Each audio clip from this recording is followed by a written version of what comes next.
गणेशाय नमः। श्री सरस्वत्यै नमः।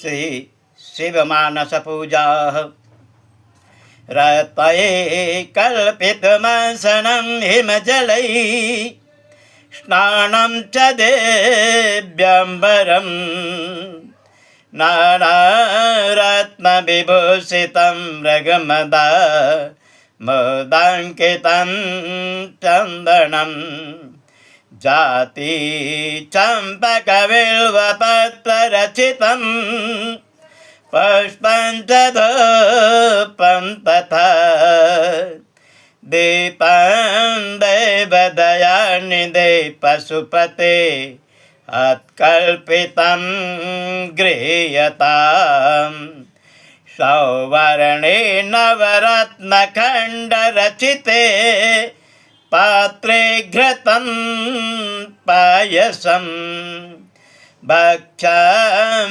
पञ्चविधं पयोदधियुतं रम्भाफलं पानकं शाकानामयुतं जलं रुचिकरं करभरखण्डज्वलं ताम्बूलं मनसा मया विरचितं भक्तप्रभो स्वीकुरु।